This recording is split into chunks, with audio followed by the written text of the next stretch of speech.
saying that only because when you do that, what happens is it becomes very restricting.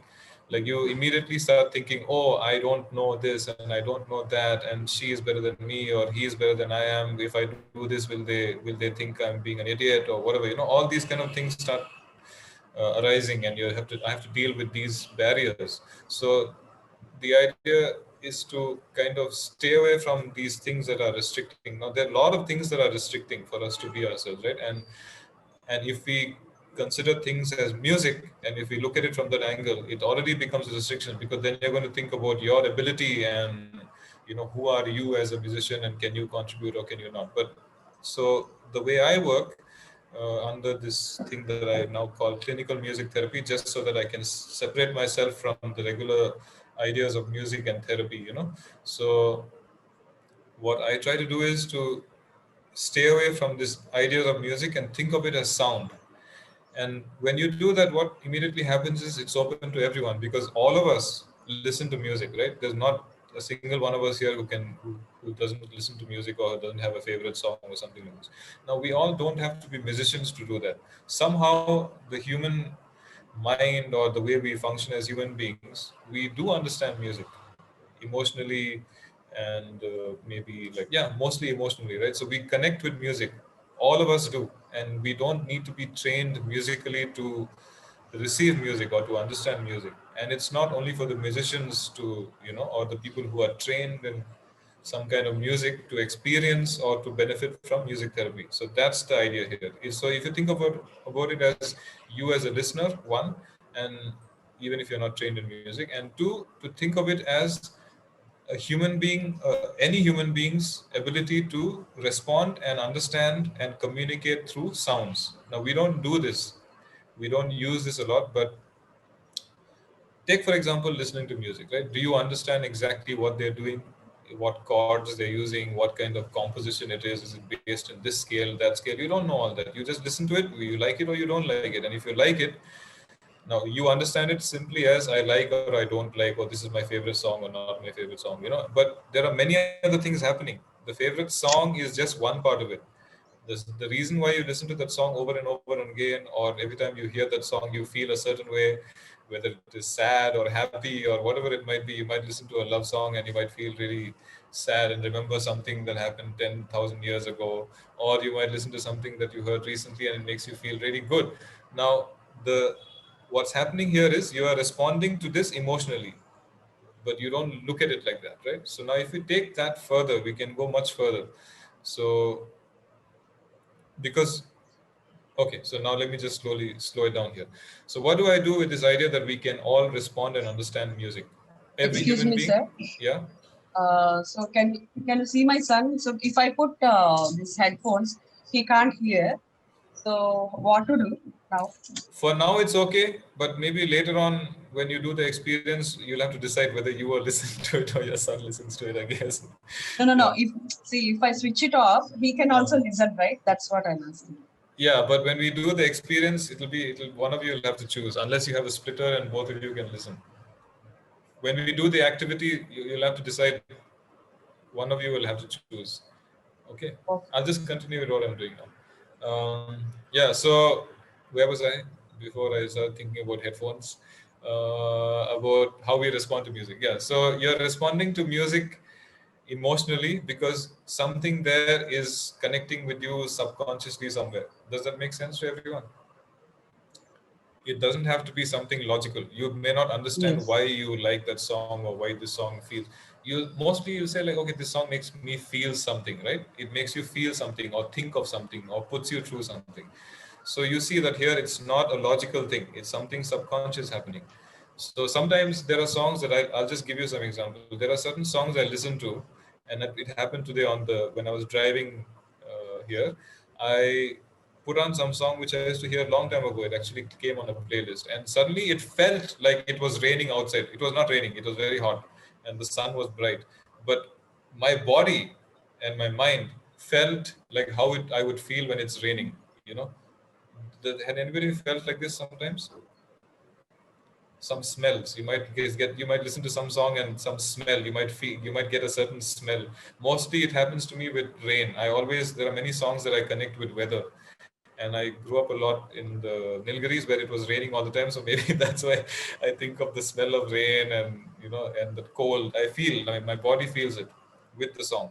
So there are these associations. We all have it. Now, what do we do with that? So having understood this from a very practical level, you can also understand it now in connection to the stuff that happens subconsciously. So if this triggers subconscious reactions, that means somewhere in this idea of listening to music and taking part in music, you are interacting with your subconscious mind. So if I'm driving and it's sunny outside, I put on a song and I suddenly feel slightly like how it feels when it's raining. I know the feeling of that, right? My body responds to the weather outside. So if I feel that, then that means I am connecting with my subconscious mind somewhere. There is some experience that happened. That experience is stored somewhere in my subconscious. I don't know how all this is happening. This is all not logic, right? It's not connected to anything logical. Somewhere there is this song was a nice song. I heard it. I had a good experience when I heard this song. It made me feel good. On that day it was raining somewhere, and now every time this song comes on, my brain tells me that, oh, that feeling comes back again. So if there's an experience that we went through that we found pleasant or negative or whatever it might be, let's not label the experience now. Let's just look at it as experiences, right? You have an experience, and if the music was attached to it, somehow I'm connecting with it through the music again, no, even though it's another time, another place, maybe like 30 years later, but still the memory of that thing and the experience is stored and that connection is there.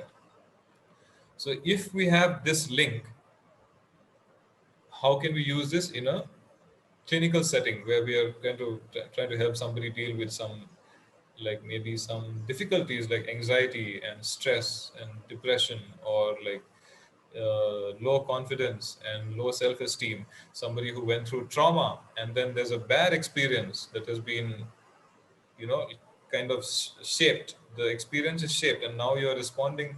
There are certain things that happen around you that you respond to as a, because you're trying to kind of protect yourself subconsciously. So okay, so now we have like this opportunity, let's say, okay, to interact with the subconscious without too much of a struggle. You don't have, it's very hard to understand what's going on in the subconscious mind, and there are many ways to do it, like meditation or what.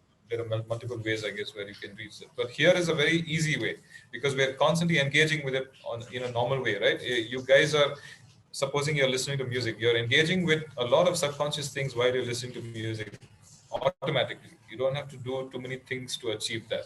So when we have this link or this opportunity, how do we use it in a clinical setting, to help somebody? So I brought up, what I mentioned was anxiety, right? So let's take anxiety for example, or you know what, let's take trauma. Let's take this idea of trauma. Okay, so something traumatic happened. Now trauma doesn't mean like something that has to be defined as, the scariest thing for, okay, car accident or like something very big like that. It doesn't have to be like that.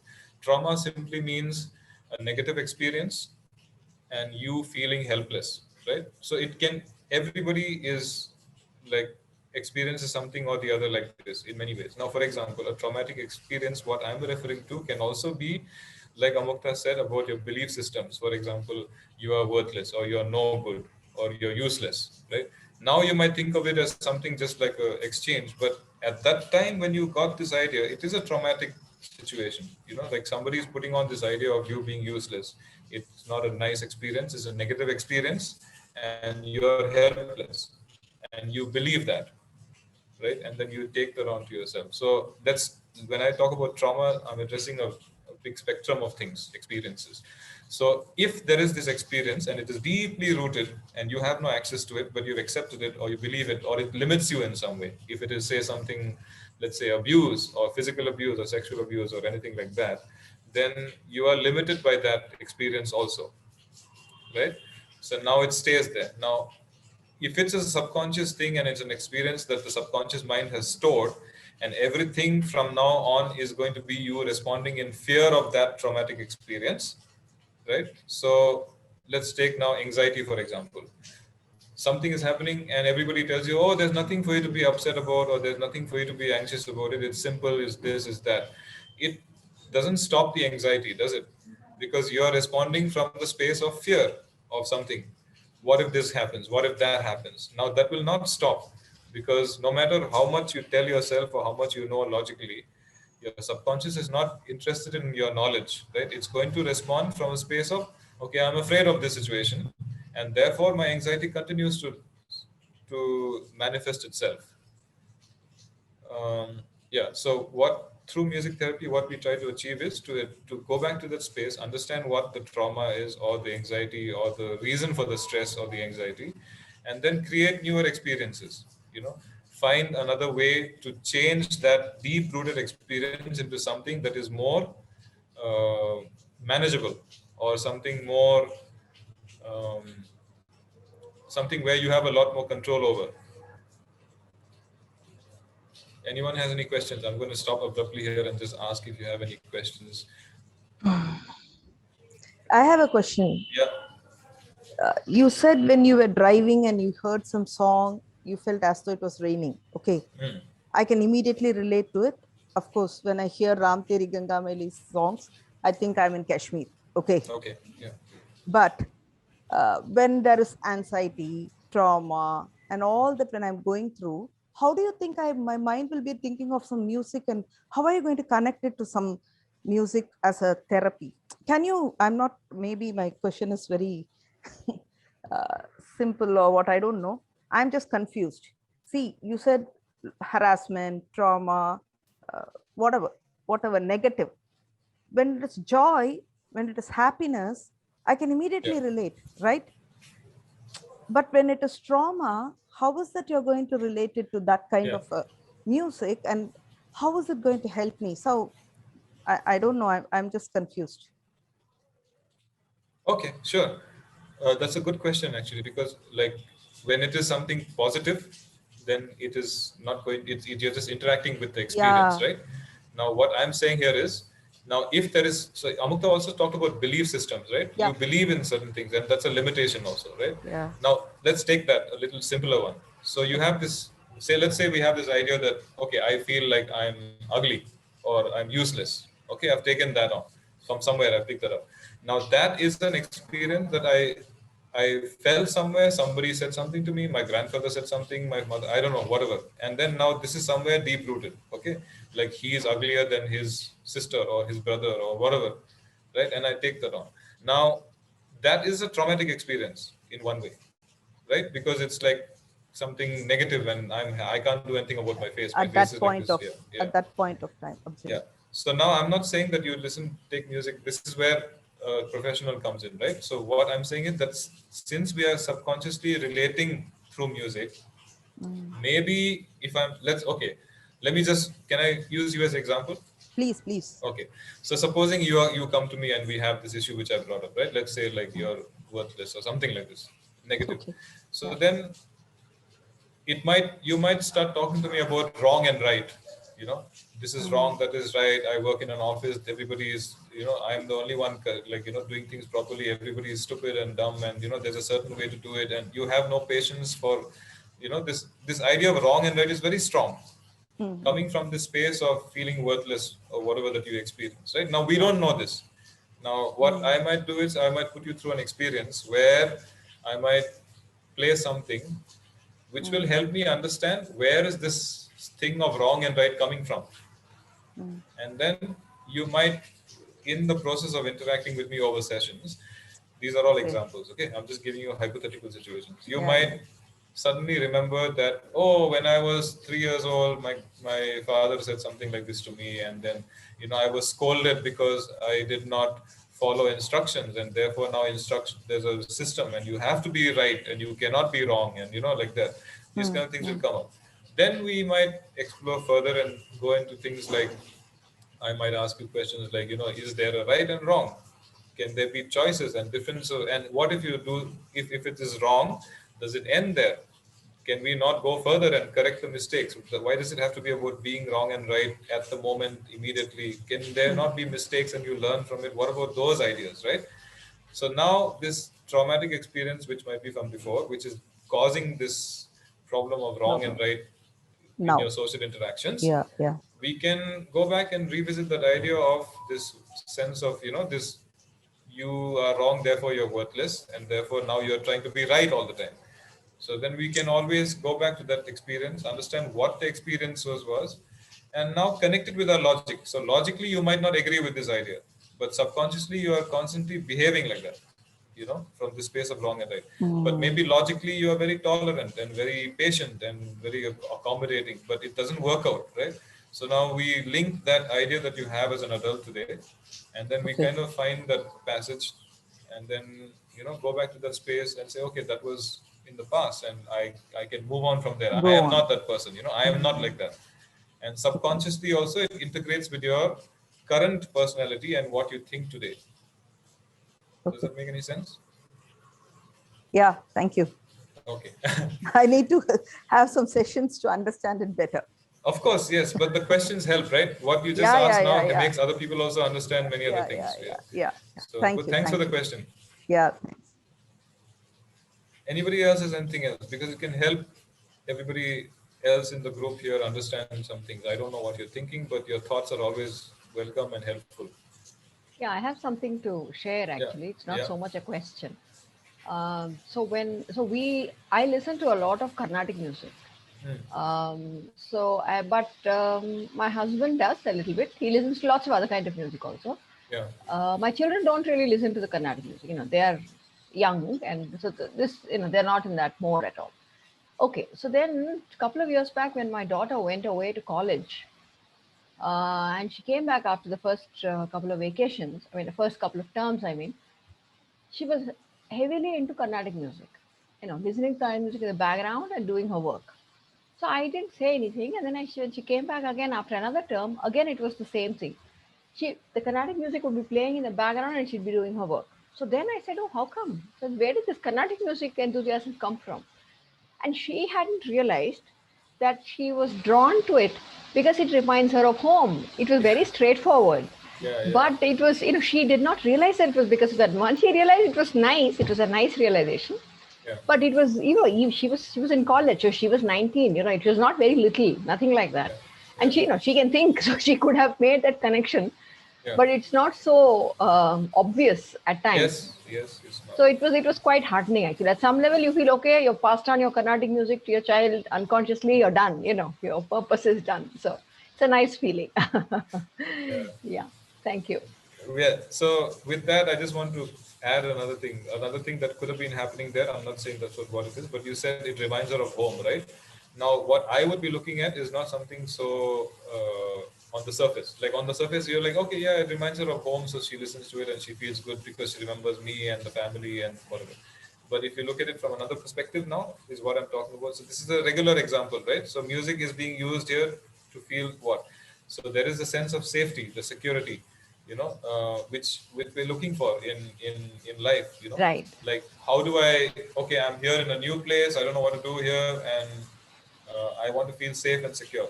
And so that is another way of the grounding, the centering, the foundation Yes.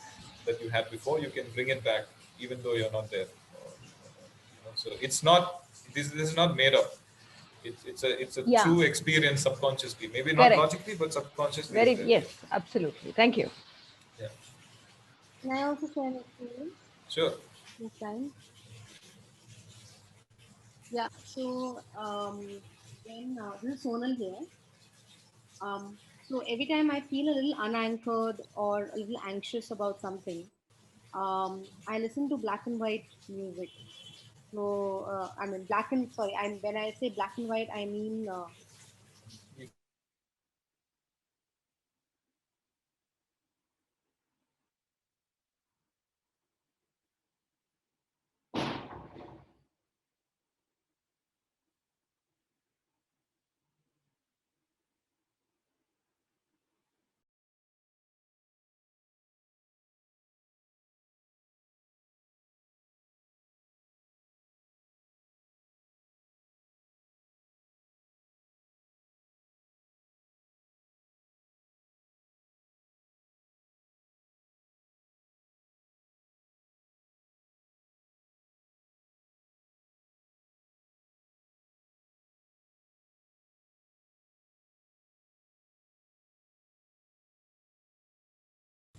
Hello.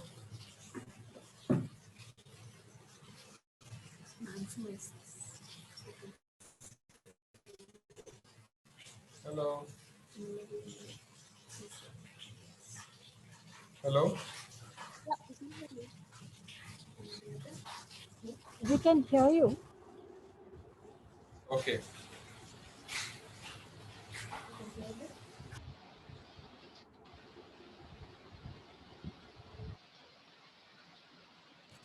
Hello. Yes, we can hear you, Kamal. Okay, good. So I think Sonal was sharing something and then maybe she's stuck now. So let me just ask you if, I don't know, we're having some network issues, I guess. Anybody else has anything to share or ask? Otherwise, I'll just move on with what I was I'm talking here. about. Can I just complete Ah, my? you can say that again. Yeah. Okay. Uh, yeah. So every time I feel a little anxious about something and I'm not able to sleep, I usually listen to music from the black and white era. And there is a certain film. I listen to music from only Yeah. that film because that was a Yeah. music we heard when we used to go for picnics. As a child, when I used Okay. to go for picnics with my family, Yeah. we used to go. We used to listen to this music, and it's a very very grounding experience. And like what you said, it makes me feel very safe and secure. So I Yeah. always have this music by my side whenever something like this Yeah. happens.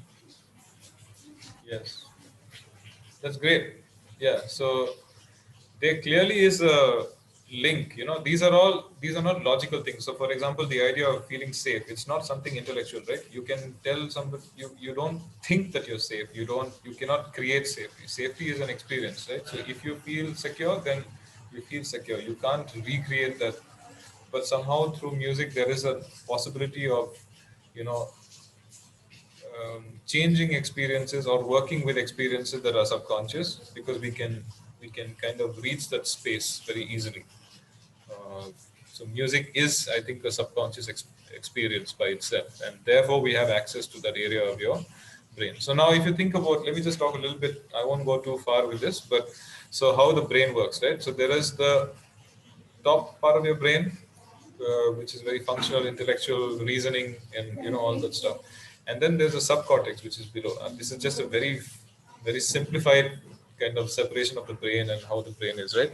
Um, so the lower part of your brain, which is called the subcortex, is experience based. It's like it's abstract, you know.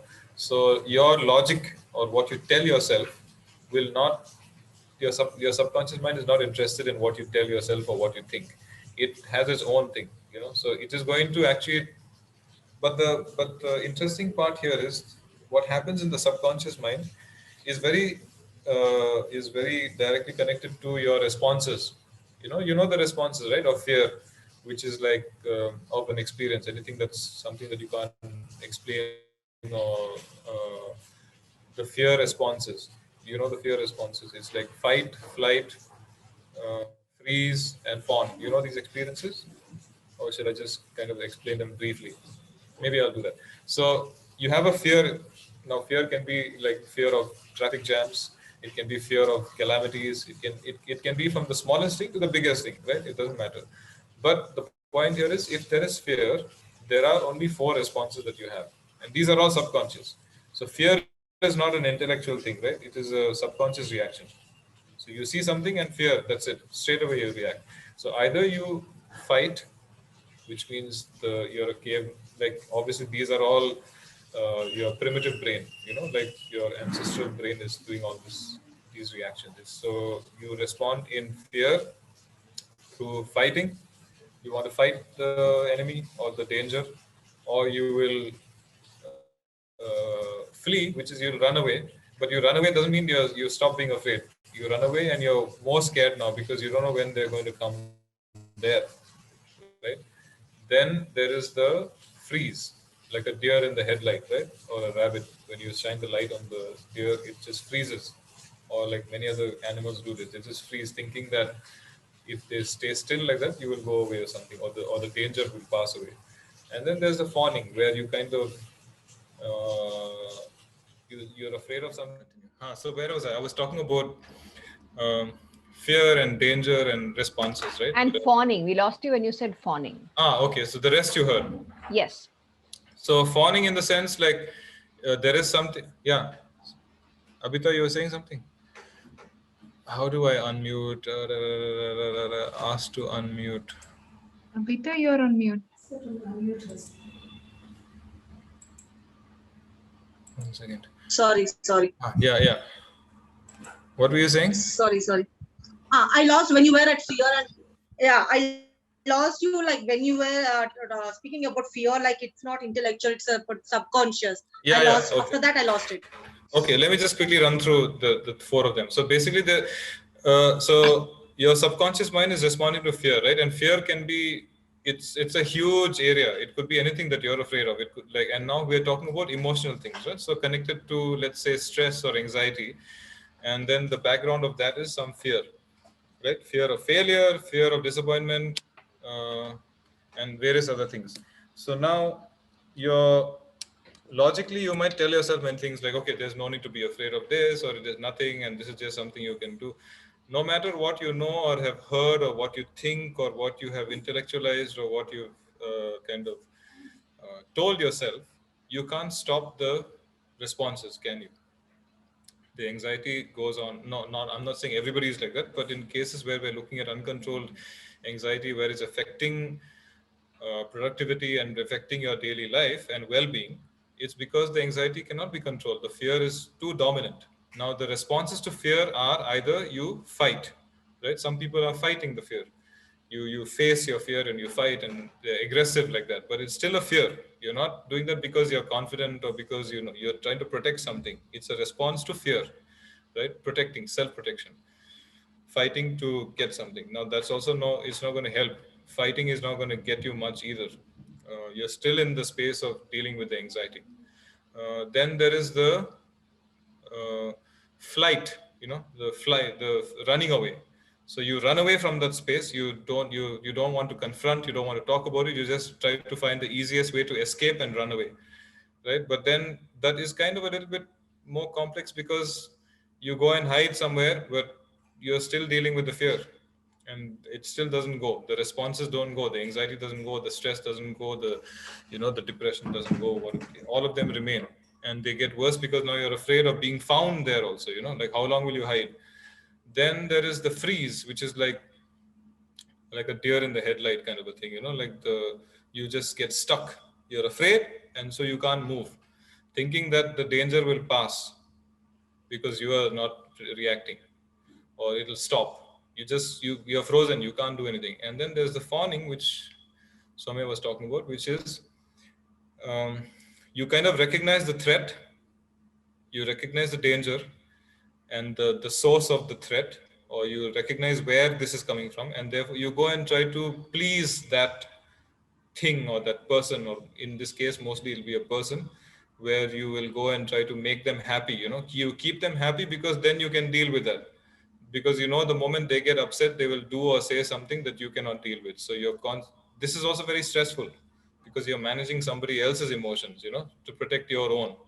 So these are the responses. Now these are responses, and these are the ways we choose to kind of live our lives. We live like this. We kind of are using these different things in many ways, subtly or maybe not so subtly, but we're kind of engaging with these tactics, right? There is what I'm saying is, we can go and understand where that fear comes from, and kind of change the experience or work with the past experience and create newer ones using music, using musical interactions or experiences. And also not just working on that experience while we're focusing on your own self-discovery, right? Where you're trying to find yourself, your own belief systems. Who are you as a person? Finding that empowerment, or finding that confidence. We also address the past issues. Then you have a better way of handling this situation. You can manage it better, as opposed to reacting to it subconsciously. Now you are more in control of the situation. I'll just give you a small example here. One of my clients, maybe in her mid 30s or so, has been with me in sessions for a while, dealing with fear, very low self-esteem, very low confidence. And I've been working with that person for about maybe a year now. And just 2 3 weeks ago, they got in touch with me and said, I don't want to have sessions right now. I just need to take a break and maybe just spend some time with myself. And that was one of the best things I read, because that person could not handle being alone. And right now they're like, I want to just cut out therapy and everything, and I just want to focus on myself and figure some things out on my own. It's already a big accomplishment, because that person would always interact. I can't deal, I need to speak to you right now, I need to have a session next week, booking sessions, making sure the sessions are all lined up, and having everything planned so that things don't go wrong.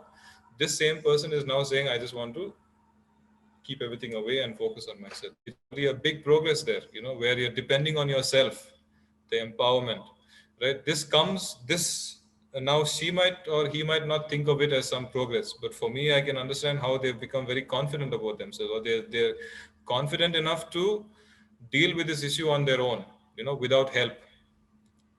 So that reassurance of finding the solution yourself is there, right? Which was something that they were very afraid of before, you know. So subtle, very, very subtle.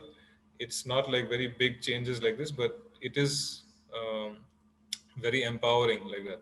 Now, what are the experiences that help? I also don't know. I only take it session by session, right? What are the things that are happening subconsciously to create this confidence or this ability to, like face life, whereas the person was very afraid of things before. Anyway, and I want to open it up for questions again. And then if there are no questions, I want to do a listening activity. Does anybody have any questions? Yeah, Khushbu here. Yeah. Yes, I have a question. When you said you kind of go through a process when you are, uh, dealing with a client, let's say, that's the word I can find right now. Yeah. So when you take so my mother is a, depression, clinical depression patient. Okay. So she was, but now, was as in it comes in, Yeah. you can say that period, or Yes. yeah. So um like I just want to understand that, even you said that you don't know what part of it actually helps her, or or him or her. So how this helps. This was a similar question that Sudha asked, I guess. So that if a person is in a state where he or she is in a deep fear, not only fear, kind of reactions to every small thing, that is, she is afraid of people, afraid of things around her, afraid of things that she subconsciously heard or hears, or we cannot exactly know what she feels. Yeah. How does music help at that point? Yeah. So, are you asking because you want to try something on your own? Because that won't be No, the no, best no, idea. no, no, Okay. no, no, no, no, no. Okay. Yeah, Anyway, I was just joking there. So this is not prescription, right? The music therapy doesn't work like, okay, to follow this, listen to this music and this will happen. And that it's not like that. There is no such thing. Everybody is different. Everybody responds to things differently. Everybody has a different way of looking at things, feeling things. What you think is scary might not be so scary for your mom. And what your mom finds really difficult to cope with, you might think is she's just overreacting or whatever. So it doesn't really, there is nothing to measure anything with, so we are not focusing on that. What we are focusing on is how can we understand what this person is going through subconsciously in a musical setting like this, right? So I might do a few sessions with her and understand what she's experiencing. Once I understand what she's experiencing and what she's dealing with, and there is no judgment here, there is no criteria. Oh, this is not good enough, that is bad, this is okay, this is nothing. It's not like that. So you just find out what they experience, what are the feelings she has, what are the emotions that come up, what are the fears that she has, right? And then you try and once you recognize what she's dealing with or what she's struggling with, you then you try to go back and understand where it came from or what is causing this emotion. What is the reason for this emotion existing in the first place? When we figure that out, then again, I don't know. I'll have it. You have to understand the human being behind it. No, you have to once you figure that out, and then you have to. It's all about experience and time and empathy and also a lot of clinical work where you're trying to put many things together and then find the easiest way to empower them. I think that's what your question is, right? You're trying to find a way to empower that person. How do you make that person find some belief in themselves so they can deal with what they're experiencing? So it's basically a long process, is it? It sounds long, but with music therapy, so it's way more shorter than other processes, as far as I know, right? As in my experience, at least, because a lot of my clients don't even speak. Many of the, like, I was working with Alzheimer's patients who have memory, but the memory is all from various things. It's not connected to today's reality. It doesn't matter because, like, I'm trying to find the emotions and then work with the emotions that the person is showing. So, for example, if there's aggression in the front, why is there aggression? Now, in this case, I was just thinking of one person I worked with who passed away while I was working with him. The aggression came from protection. He wanted to protect himself, and the best way he could protect himself, he thought, was to this fight. I told you about fight, right? Was to attack people, which means he'll go for your throat or something like this. Now, everybody talks about that. Oh, he's very aggressive, very aggressive, very aggressive, violent, violent. These are the things you hear. But behind that is somebody who is afraid. Now, what is he afraid of? In my sessions with him, even though he talks about the past, he's talking about things that happened 40 years ago. He's telling me things like, have you paid that person her salary? That person took 5 rupees from me. I have to return that 5 rupees. He's talking about 5 rupees that needs to be returned to somebody, and I engage with that. And in our musical experiences, like, we kind of, I think I narrowed it down to this threat. He thought somebody is going to attack him, so before they attack him, he is attacking them, right? Now, which means he doesn't have belief in people. So my sessions became about, like, he tried to attack me too. Now, eventually in our sessions, we were able to sit together face to face, and he's telling me stories about different people in his family and things like that, about his past and his factory. He used to work in a factory and all this. All these things came up, but for that, we were able to move from this place where he's trying to attack me to a place where we can sit across each other and have a conversation. So it changes. We can't tell till we meet the person. Yeah. Amukta, you're saying something. You're on mute, I think. No, okay. So just let me just summarize that a little bit. What I'm trying to say here, Khushburani, right? Yes, Yeah. What I'm trying to say here is that it's not about what we think, right? We have to understand that human being, what they are going through, and no judgment. There is no judgment here. What I try to do is find out the truth of that person, what they are going through, why they're doing something, and then from there find different ways to change the threat. So now maybe he thought I was going to kill him, which is why he wanted to catch my neck. But eventually I was able to show him that I'm not there for that. Then we are able to change the experience. Now he can sit across me and we can have a conversation. Then because of that, he begins to also allow other people, give them also a second chance. Now it slowly opens up, but you have to be gentle about all this. That's just one example. But I can't talk about what we can do with your mom or what your mom can do, because it depends on who she is. But now this is an example I'm giving you to give you an idea of what possibilities are. Yeah. She's doing fine. Just informing. She's doing fine now. But what I just got that question, that because we didn't go through any such kind of treatment, so I just wanted to ask. Sure, no problem. Gunita, you were saying something.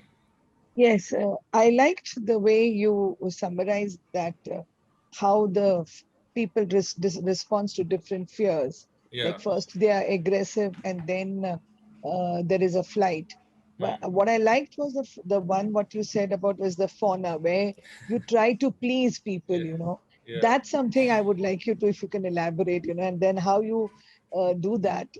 Yes. Yes, the last part of it. Yeah. You want me to explain that a little bit more? Is that what you're Yeah, saying? little more. Yeah. The last one, which you, yeah. Yeah. We understood that we are aggressive. We understood Yeah. Yeah. we run Yeah. away from the situation. That's okay. Yeah, so basically it's self-protection again. No, it ultimately it's there is something about that person that makes you which causes problems for you or me, for example. Maybe I feel like this person is very like I don't like being around them because, okay, maybe I'll give you an example. Say I don't like being insulted, right? And somebody is very good at insulting, and they kind of always say something, that it makes you feel very, very worthless. Now I know that this is not a healthy thing. Somehow I keep this person in my life for whatever reason, whether he's your family member or whatever. Now that person is there, but they're constantly insulting you, and somehow in this process you also realize that if you kind of butter them up or whatever, for lack of better word, they you might escape the insults a little bit, you know now all this is all, you're handling all these situations, you know what's going on, but deep inside is some fear. Now the fawning is your method of coping. You're just trying to protect yourself here. What we could do is understand that, okay, you're doing this with this person, but it comes from fear. So let's go and examine what the fear is. Now, say, now let me take that. So this person is being insulting, and maybe they say, like, okay, let me say, for example, my grandfather used to tell me this, you are no longer the first child in the house, because you are not born in this land. Your brother who was born after you was born here, so he is considered the first child. Now somehow this made me feel like a useless person around, like I had no place. Now how do I deal with this? I kept following him around everywhere, trying to make him happy, like, go pluck the guavas, I'll run and pluck the guava and come and give him, see, I plucked, whatever, trying to get his approval, because he is kind of dismissing me now. So say, for example, I recognize this with somebody else, right? Now there is this fawning that I'm doing with this grandfather of mine because he has rejected me. Now let's look in the music therapy experience. You bypass all this, and I will look at, you are you are who you are. You don't need your grandfather's approval, which means you're working on that person's confidence, your self-esteem, your self-worth. So your self-worth exists whether or not your grandfather gives you approval or not, right? So we will focus on building self-value. Obviously I was struggling with self-esteem at that time. I had no my self-value came from the people around me, you know but I have to have my own value of, like, okay, I was born, whether I'm born here or in Timbuktu, I don't care. If you don't want me to be first, it doesn't matter, like, that should have been uh, my strength, but it wasn't. So we can find another way of realizing this. Now what happens in typically as an adult is that experience in childhood is so deeply ingrained. We're always doing this fawning because you'll always find somebody other rejecting you, and then you're trying to please that person, which is not a healthy way to live, right? Now as an adult, how do we go back there? First of all, I have to recognize, oh, this came because of my stupid grandfather. First I have to recognize that. Then I have to be like, okay, there's no sense in that, there is no sense in this. But intellectually it makes no sense, but it has to kind of merge with my negative experience, and then use my sensibilities and then merge those two together. And we can do this in musical experiences, because you can visit that time, that emotion, that feeling, and integrate that with what you think today. Thank you. Thank you very much. I hope it clarified what you were asking. Yes. It did. Anybody else has any other questions? Otherwise I'm going to just put you through some experiment. No, I have I'm a just question. kidding. Yeah. I heard this from somebody else. Yeah. The thing is, that person, like, she used to consume a lot of sugar. Okay. When they consulted some psychotherapist, they did hypnosis or hypnotherapy. I don't know the term properly. So they found out that whenever she recalls her grandmom, actually her grandmom passed away a few years ago or something. Okay. Yeah. Whenever she used to recall, she used to eat like crazy, sweets like crazy. So Yeah. then the moment she realized it, she stopped it or something. If we relate that to music therapy, how this is how this connecting the subconscious to the past, where the root is. And I'm just making my understanding clear. uh, so there, and then is it like replacing it with something else? Is it like that? No, no, not really. Okay, I think I understand why maybe it's the words I've been using so far, right? It's okay. Let me try and explain what the situation here is. Right? When I was talking about replacing or like recreating new experiences, I was talking about like in terms of when, remember in the beginning, Amukta spoke about belief systems and how we believe certain things that comes from certain Okay, experiences, right? I missed that part. I think I Okay. joined late. All right. So sometimes all of us have belief systems, like of like what we believe about ourselves, which is not necessarily what we actually believe about ourselves. Most of the times, the limiting ones are what somebody else thought about you or said about you, and you have accepted, right? So in those cases, what I was talking about, creating newer experiences, because what you actually think about yourself is not true. It is somebody else's opinion and somebody else's explanation about what should be and should not be, and you have accepted that, right? So in those scenarios, we are trying to recreate experiences so that we can have newer ways of looking at ourselves, right? But in your case, what you're talking about is, it sounds like, so that person is dealing with loss and separation, and there's always depression that comes with that. And a lot of times in depression, I'm not trying to generalize here, but when we feel very low and depressed because of anything that's around us, consuming sugar or eating a lot is one of the responses to it. One of the things that you do to make yourself feel better is to consume maybe sugars or like eat a lot of food, because you're trying to subconsciously kind of match what you're feeling with something from the outside, and then you do these things, but it doesn't work. It's temporary, and but that's a response. A lot of people respond like that. So is it like expanding? No, so in that case, what we have to do is we have to first of all recognize the thing. Now, in this case, it might be depression, right? So the loss, dealing with the loss, dealing with the separation. So you have to kind of close that chapter. Move on with that, or accept that. Learn, maybe focusing through the music therapy experiences. I might focus on things like acceptance, how bringing in this idea of acceptance. What has happened and you accept it. Or this idea of loss, dealing with the loss, which means going back again, like what does this loss mean to that person? Does that loss is that loss so big that it affects that person's well-being? And what is the loss then? What does that mean? You have to examine that. Yeah. Okay, thank you. And I have another question which is not related. There are some people who listen to Carnatic music a lot, and there are some people, though in a family, it's full of Carnatic music people, the children who are inclined toward Western a lot. What is this is about? Is it simply an inclination, or is it something related to subconscious? It's a general question. So I think it's choice. No, music is, unless somebody is forcing that. I like I think if you're listening to something, it's just something is working there.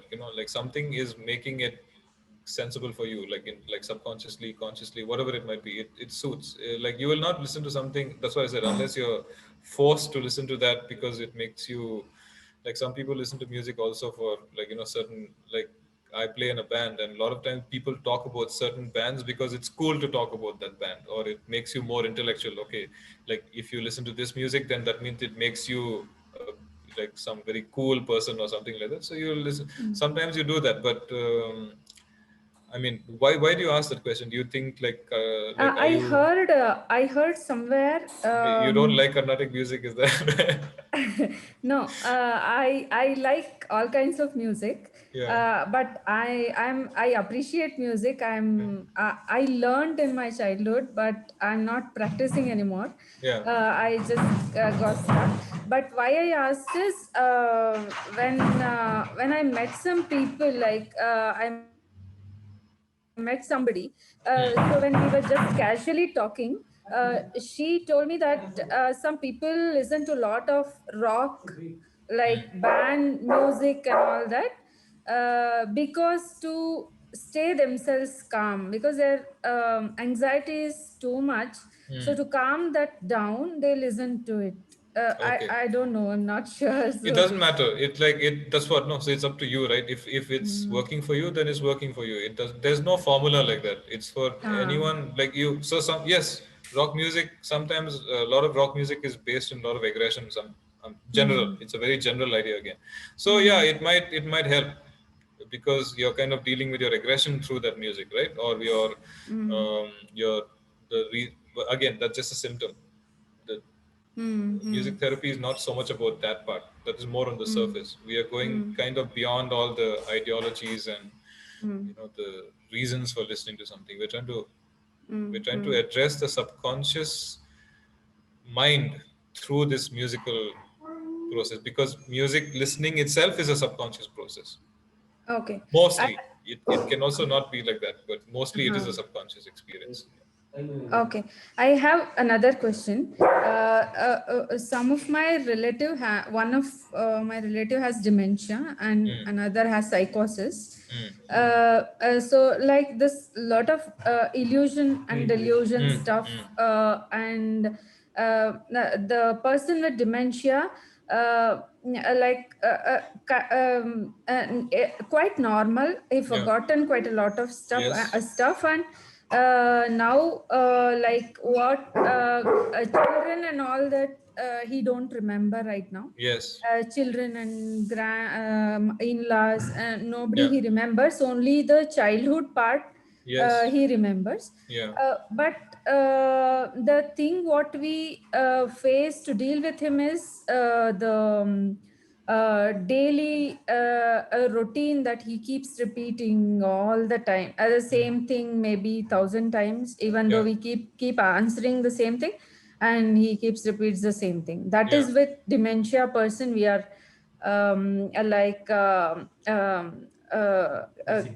facing it. Yeah. So would you feel some kind of therapy can be done with Yes, of course. I told you, somebody? right? I work with people with Alzheimer's, and so that is part of dementia, right? Alzheimer's and dementia, it's in the same space. Yeah. The reason why they're asking the same things over and over again, like you said, they've forgotten so many things. They don't remember many things. Also, it's a very scary place to be. You have to think about it. Like, imagine if you walk into your kitchen and you don't recognize anything in your kitchen anymore. Yeah. Like, you don't know what is that stuff, and it's all there. Or you might open the fridge, but you don't know what that milk is and why is the milk there. Your brain is not able to understand these things, right? Now we are just looking at the symptom. Again, this is a very debatable subject, but what I feel is that person also still has emotions. They might be Yeah. limited to their thoughts and their actions, but they still have emotions. And so fear, for example, can still exist. It's like, what is this? Who is this? Why is this person here? You might be looking at it, so he can't recognize his own family members. He Yeah. might be thinking, who are these people? Why are they here? What are they trying to do to me? It's a different side of the story. Yeah. Now, fear is there. Now, why does he keep doing the same things over and over again?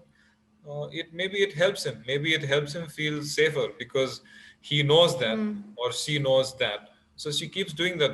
Every time she feels threatened, at least do something that. For example, if I've forgotten how to speak and I can't speak, but I remember 2-3 words, right? Let's say I remember apple and I remember pencil. Okay. Then say I'm sitting around and somebody enters the room. Now you are saying family member has come. I don't see it as family member. For me, it's just some random person has entered. Now I'm thinking, what is this person doing here? Now I'm afraid. I don't know what to say. I don't know what to think. But I know that I know how to say apple. I might just say, oh, just to remind myself, just to make myself feel better. I'll be like pencil, apple, apple, pencil, pencil, apple. When I say this, I know, okay, at least I can do this, At least I can say apple. At least I can say pencil. Or let me check, pencil, apple, pencil, apple. You're trying to make yourself feel safer or something like this. I'm just assuming that these could be things based on my past experiences, but this repetitiveness comes from providing yourself some information, assuring yourself that you're still at least that much capability you have to say apple again. You know, Yeah. Mm-hmm. in this case, what you could try is, yes, therapy will help, but at home, what you can do is talk about these kind of things. Like, for example, if it is annoying, try not to look at it as annoying. Think of it as him or her trying to reassure themselves. Then you might look at it differently. They're trying to just find some safety. Or when they don't recognize family members, you can also consider the other side, as opposed to feeling, how can he forget me? I'm his son or I'm his daughter. Instead of getting into that, you can be like, okay, he's forgotten. He can't recognize me. Let me not try to make it worse, by showing my face too much, because, or let me explain to him calmly, hey, I'm your son or I'm your daughter, again and again, 100 times. It doesn't matter, because they are dealing with the fear of not recognizing who you are, So Yeah. it's another side to it. He knows the primary caretakers, like his daughter and wife, and all other children who stays in Bangalore. He don't remember. Yeah. Other than that, we are little, and we also got a bit of research done, and hand holding techniques and all we taught to his wife and daughter-in-law. So whenever he feels like unsafe or something, holding his hand and keeping himself That will calm. definitely help. Yeah, those kind of techniques, and calling over videos and talking to him just to make sure he's safe and all that. So other than that, how long the music therapy, like, is it like daily or how? Once a week. Once a week. Okay. Okay. Oh, is it the another part of my question was psychosis? Like, is music therapy also deals with psychosis, and Yes, is there any? yes. Oh, okay. Like, is the person is also under medication? Yeah. Still be okay? Yes. Okay. We have to work around that. I can't really, like, obviously it's okay because the medication is there for sometimes a reason. But yeah, to work with that person, we'll have to understand a lot more. Okay. But music therapy does help with any kind of mental condition. Okay. Okay. Thank you. Yeah. Sir, Thank can you, we Rashmi. have a time for one more question? Or Yeah, sure. We have Yeah, time yeah. for questions, right? Only one more. Just 1 second. Yeah, 45 minutes. Okay. So last question and then I'll do the listening thing. please. Huh? Okay. Yeah. So I'll try and wind up this and do the listening question.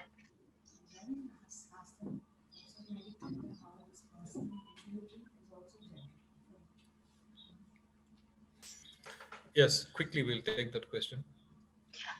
sir, see, like the meditation and all you do for the exercising, like for the mindfulness, to get the mindfulness in our life.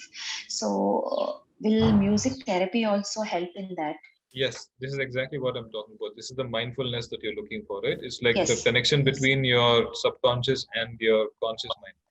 That mindfulness. Okay, I'm doing this. Like I gave you the example before of somebody who could not deal with life in general, but is able to be like, okay, I'll focus on myself.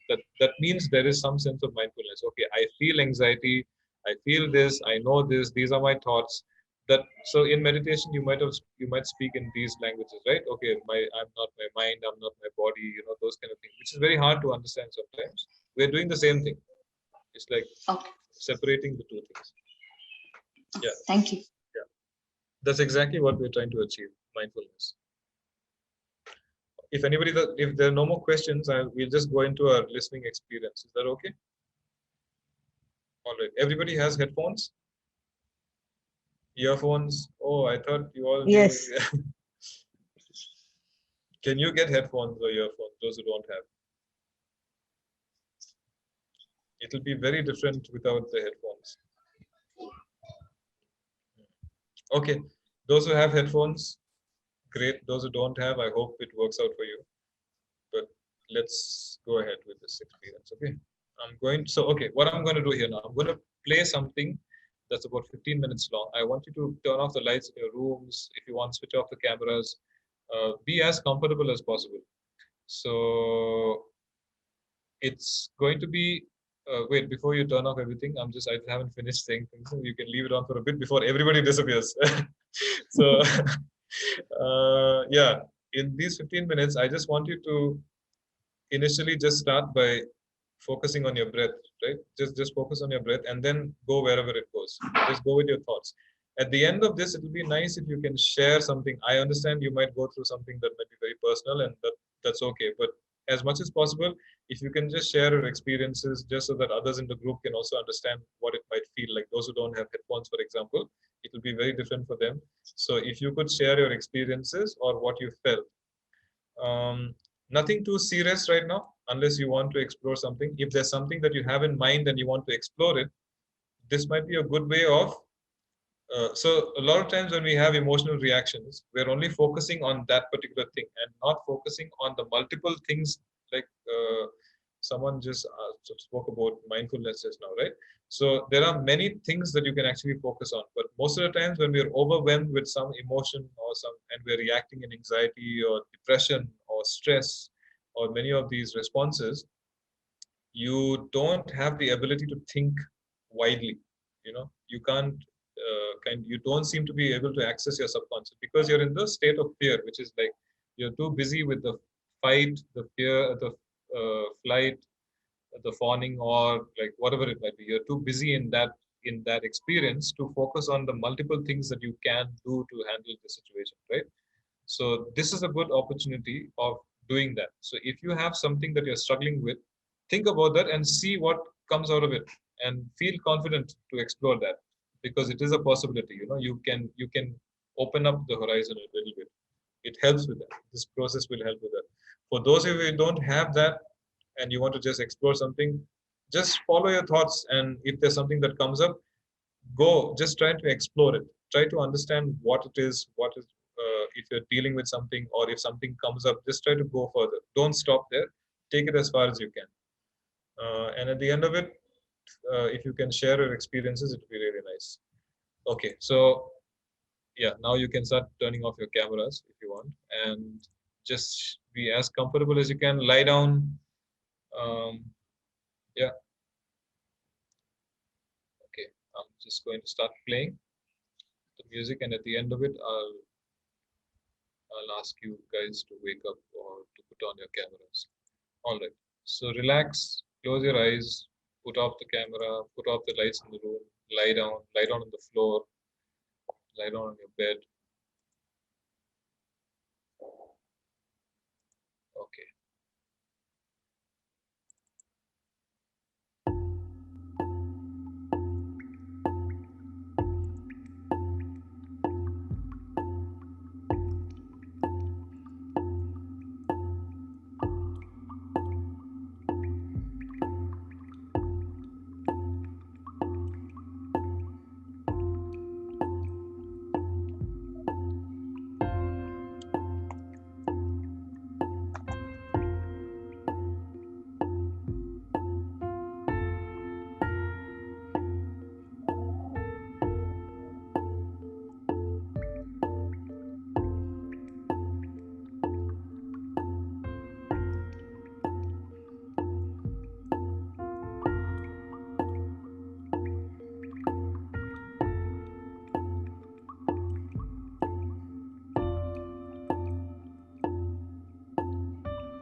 can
take your time, no hurry.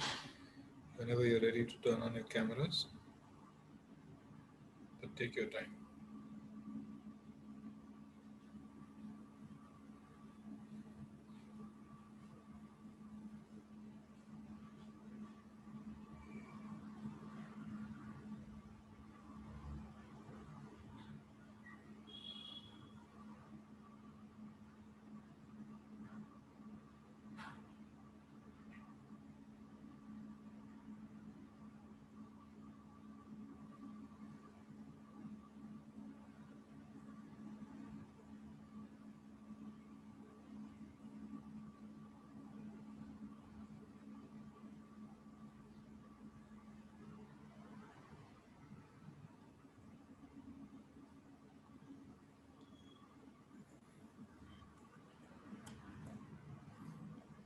Just wait for everybody to come on and then we'll start.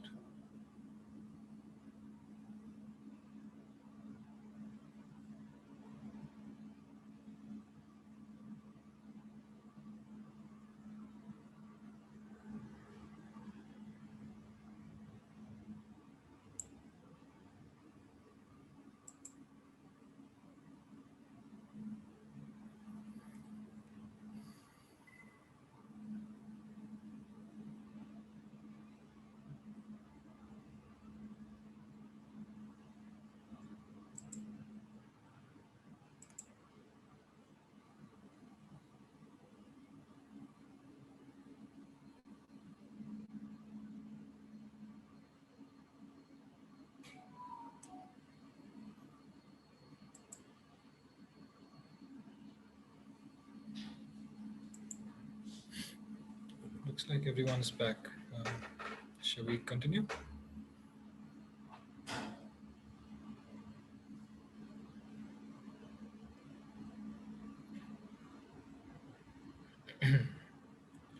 All right. Does anybody want to share something?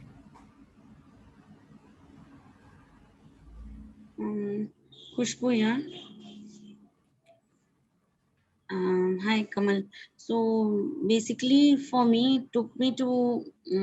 So I love traveling, and I generally travel to places where like hills and wherever we have gone. So till now, in my memory, to whichever places I have gone, and I have enjoyed those places, and it just took me there actually.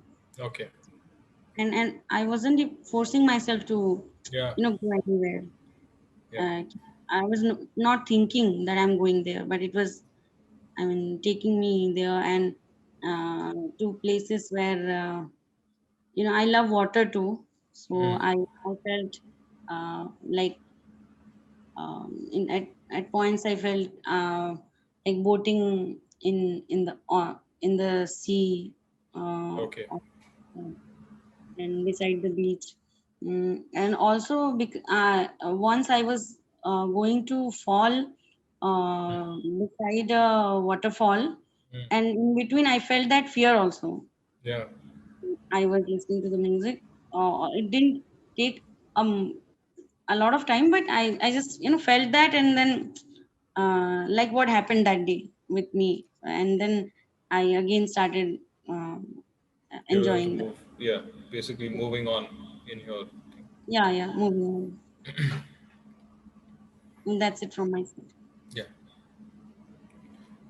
Did it make you feel a certain way? Were you like, what was your like emotional space at the time while you were, okay, so you were traveling and all that, but what was your, like, what were you experiencing emotionally? Do you remember anything?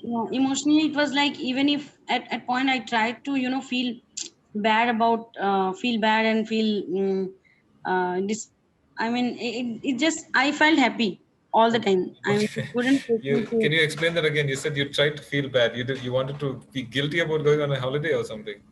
No. I was thinking of, knowingly I was thinking that let me, because I was constantly in a happier state. Yeah. So I just wanted, Okay. You wanted to pick to that bubble. yeah, Yeah. but I just couldn't. Yeah. So That's that's the good. point. Yeah. Good to hear that. Yeah. Anybody else has anything to share? Yes, sir. Hello, Kamal sir. Yeah. Actually, the music itself has some water thing, right? Yeah, there's some Like water droplets. Yeah. droplets. So it directly took me to my childhood, Okay. where we had a garden where we had this parijata tree. Sorry? Parijata tree. Yeah. Plant. So whenever it rains, immediately I go under it and I just shake it. So Okay. everything falls on me, the water droplets, the parijata flowers and all. I Yes. experienced it. Okay, nice. And the hollow sound was coming, right? Like light hollow sound. And that took me again to my childhood only. So where my aunt, like my father's sister, she used to have that chula, the normal fire Yeah. stove. Yeah. There I used to blow that Okay. tube I used to blow. Yeah. It took me there also. Okay. And another thing, everything related to water, and I don't know why. So, and again, one trauma thing also I got. It was like when I was a child, my school staff took us to all the children to some picnic spot like that. There was a swimming pool. So we didn't know how to swim and all. We just had a dip in water. And one of my friends, so to come out of the water, she literally forced myself. She took the support of me and she raised up. Okay. So I was in the water, so I couldn't breathe. Okay. Yeah. I couldn't breathe, and somehow my teacher called, she rescued me. So that fear also came out along with the both experiences I had. And the one more, my son, he suffers from cerebral palsy. Okay. So he's having very tight muscles, as you might be knowing what is cerebral palsy. So I have I have one desire to take him to swimming pool and dip him there, so that he can relax his muscles. So I still didn't get the chance to take him there, but I always cherish that. Like I want to go there and I want to make him feel relaxed in the pool, so that he'll feel relaxed also. Yes. That way also. So these kind of mixed emotions I got. Yes. Kamal, can I share mine? Yes, of course. Everybody. It's very unique. It's very different. Hope nobody laughs at it, but still. Nobody's going to laugh, I think. I felt as though I'm sitting in a palace. Okay. Interesting. And the drum noise, behind, that had a predominant effect on me. Yeah. And I felt I was literally sitting in some wonderful palace in a very nice position and enjoying the music. That's all. I don't know. I just felt that way. Yeah. That's it. I thought I didn't go deep. Of course, all those water droplets and all I could hear. Yeah. But I could only visualize sitting in a palace. That's great. Maybe in your past life you're a queen and it's possible, right? No, I don't know. Not at all. I don't know. But it was taking me only there. Yeah. That's okay. Thanks. Nice. Good experience. Yeah. Anybody else?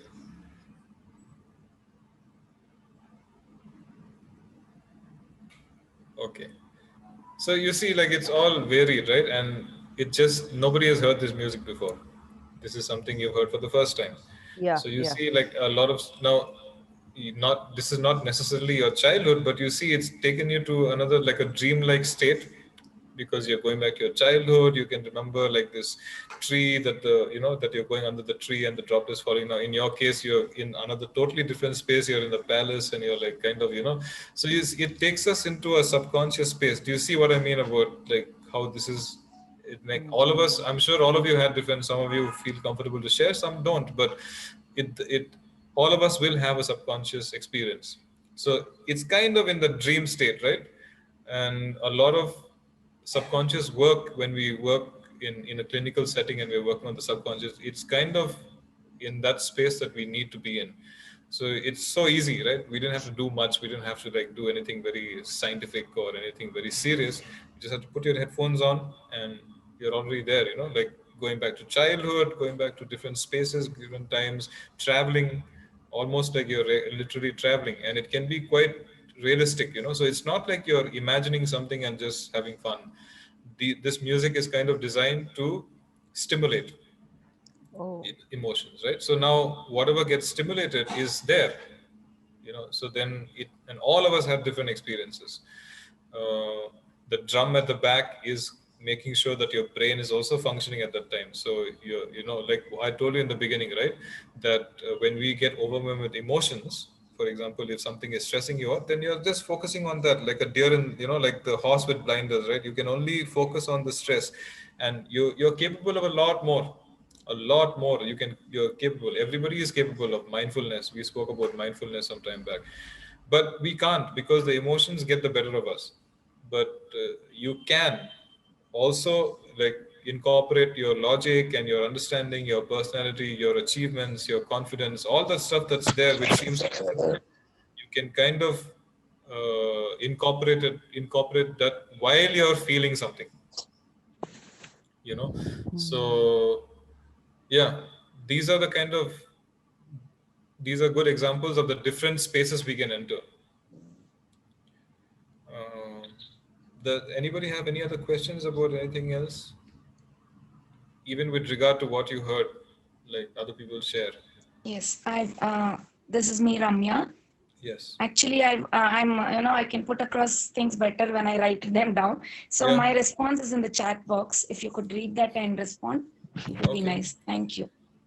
Let me go to the chat box and okay. Shall I read it out? Is that what you want me to do? Okay. Yeah, that's fine. I don't mind. No, I'm saying, is it okay for me to read it out to the group, or is sure. Everyone can read it. Okay, all right. Everyone can read it. Maybe I'll just so that we're on the same page, I'll just say it out loud. Though my reading can be quite. Anyway, it felt very different from other guided meditation experiences.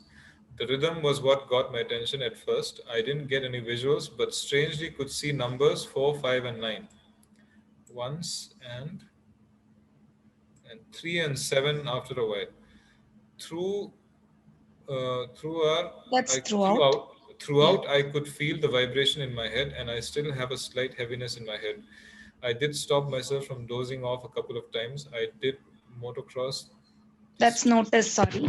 I did notice the strange grunting sound. Okay, even I heard that. I was wondering what it was and whether it will disturb the process, but well, I guess everybody was patient. It's noticed, not more. I thought it was included actually. That's why I mentioned it. I think somebody's mic was on and it just came off. I don't know where it came from, but yeah, that was well, if you thought it was part of the music and just let it be, then that's also okay, but it wasn't meant to be.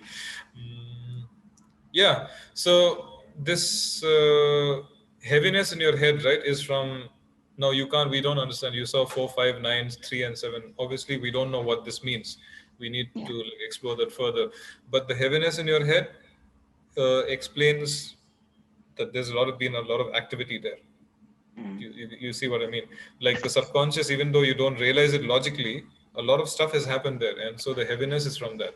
I'm also feeling kind of heavy in my head right now, not because I'm doing anything logically, but I'm kind of invested in this situation right now, listening to different people speak and trying to process. And so it gets heavy there. Later on, I'll realize.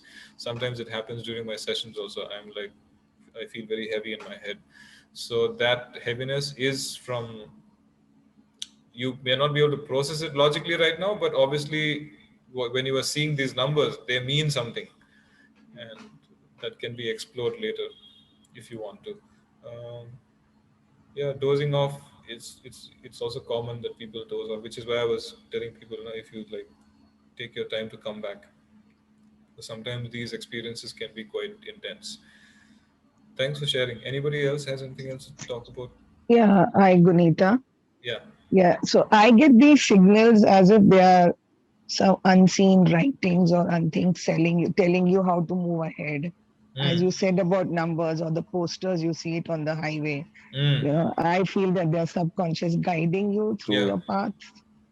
That's the feeling. And my father had Alzheimer's, so I have gone through that process. So I just wanted to know, there is a prevention also? Prevention for Alzheimer's? In my family, yeah. Right now, I don't think, a lot of people claim that there is some medication or like certain things to do to kind of avoid I'm talking about Alzheimer's. music therapy. I didn't understand your question. Sorry, I got mixed up. Can you say that again? Like my father had Alzheimer's, so I wanted to know that just a little bit in the family. So does it help in prevention also? My mother keeps telling me you need to do music, you need to sharpen your brain so that does music therapy help? I don't think the word prevention is not something I will like use in Mm. terms of in the sessions that I have or in music therapy as such, because it's not something that has been established or proved. But it can. What happens is, see, when you're kind of activating your brain here, no, a brain that is kind of degenerating. You know that. So in dementia, the brain is degenerating, right? Yeah, yeah, But yeah. what we are doing here is your brain is so. Again, it depends on circumstances and the person and things like this. So maybe I'll kind of go away from the subject right now, but it'll give you an understanding of what can happen. So there's no prevention, but you can become more capable. So supposing you're forgetting something and it's in the early stages, and we are focusing on like you're forgetting the names of certain things. There might be possibilities of, if they're important to your daily life, then we can find ways of you remembering it in another way. So I'll give you an example of a case here, because this is actually something that took place. It's not a hypothetical situation. It's a reality, right? This guy, you can look him up. Actually, he's there on YouTube. He runs a company, and he had a head collision or some accident where he lost the language area of his brain. It had to be removed because he had a head injury, right? And they had to remove that part of the brain. Uh, so he can't speak, obviously, because the language processing is where it happens, and the speaking. But this man wanted to speak, and then he was working with a music therapist for many years, where they taught him how to speak again, but he could not speak like this. He had his speaking became very like a melody. So, for example, he'll say like, "Hello, how are you?" Like that. So it no longer, he could not speak like this, but he would sing everything. That's because you bypass the language. Now the brain is huge, and so you can use some other part of the brain that is functioning. We don't know. I mean, there is no study to say like this was what happening, but the music therapist's goal was to focus less on the lack of the language area and just develop another way of speaking. So, and now how does this work out? Because study has shown under scans that when you're listening to music, your brain is a lot more active. So when you're doing things like, say, for example, I'm taking this bottle of water and opening it now and drinking it, like there are certain parts of the brain that are involved in this. My hand and has to coordinate and pick the glass and Coordination. come, then Yeah, I have to yeah. drink, and then there are certain parts. So only those parts are being utilized at the moment. Uh, this is very simplified what I'm saying right now, but you get the idea, right? Yes. While you're listening to music, supposing we're listening to music now, in the scans, it has shown that the whole brain is active. Not just, Okay. there's no specific area for music. Music makes the whole brain active. So if the whole brain is activated during that time, you can kind of learn another way, right? So now he sings Yeah. it. He has a thought, he can't speak, but he can sing it. So Okay. he talks to his he runs a company. So when he's having speeches and all that stuff, his whole speech is sung out, like he'll speak to everybody in the office and he just sings out his communication. It's quite Oh, sweet, and it's also very remarkable what happens. yes. Yes. Yeah, there's Thank you. another example here, where Mm. there's this man who was he would conduct these orchestras. No, what are they called? Yeah. Whatever, he's a conductor, Yeah. right? Yeah. And then he had this disease where he would forget every 10 minutes. Now this is very closely connected to Alzheimer's. Every 10 minutes he would forget, so he'll say the same things again, and his wife has to receive the award for the most patient person on the planet, I think, because she will act like she's heard it for the first time again, and he would do this every 10 minutes. He's repeating everything that happened, like that's how he goes on. Now obviously he can't concentrate on anything more than 10 minutes, but just as an experiment, they took him back to his orchestra or wherever he was functioning, and they had a performance. He conducted this whole thing. It may be like 45 minutes to an hour or whatever. He conducted the whole thing from beginning to end, which Okay. means he remembered the whole piece, which Yeah. is more than 10 minutes long. But at the end of it, he collapsed. Like I think his brain couldn't function anymore after that. Like, but it was able to remember the whole Peace. musical piece. Yeah. Yeah. Thank you. Sadly, in regard to your question, not sadly, I mean, unfortunately, whatever work I've done with people with Alzheimer's and dementia has been in the later stages where I'm just looking at their well-being. It's already reached a point Yeah. where it's severe, very severe. And I've worked with them at that stage, where they're finding it very difficult to interact with people even. It becomes so complex. I haven't worked with people in the initial stages where you're kind of working on, remembering or working on functional. I wasn't working on anything functional as such. So I don't have any examples, but yeah, it is definitely possible to focus on that. But I don't think it doesn't, like I said, it's not prevention. No, it's kind of managing it well so that you kind of work around the functionality issues.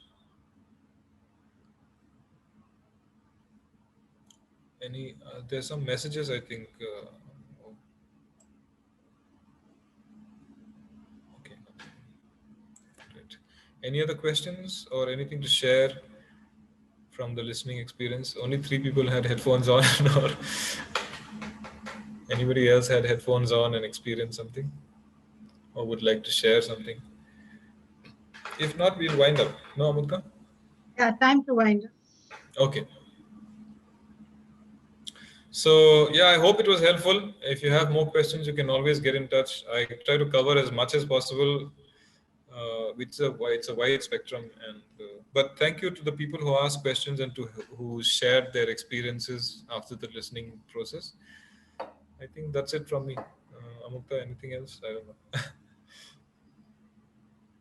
Anybody wants to add? It was a wonderful session. It was really nice. Thank you. I'm glad it helped. I think what it may seem like individual kind of issues and individual resolutions in a way, or paths towards resolution. But I feel they touch upon a general also. Each of us may have issues in our lives with people or with ourselves, touching upon the various issues that have come. Yes. And I think that from the specific to the general, it's something that Kamal took us through. And thank you for that, Kamal. Thanks, Amukta. Yeah. Yes. Thanks for this opportunity. I really had a good time doing this. Maybe we'll do it soon again. But thank you to everyone who shared and who were like willing to open up like that. That was really useful, and I appreciate that. Thank you, sir. All right then. Shall we just end the call? Yeah. All right. You can be on. Yeah. Thank you so much. Yeah. Thank you. All right. Thank bye. you. Thank you, ma'am. Bye. Bye. See you Bye. again. Thank you. Bye.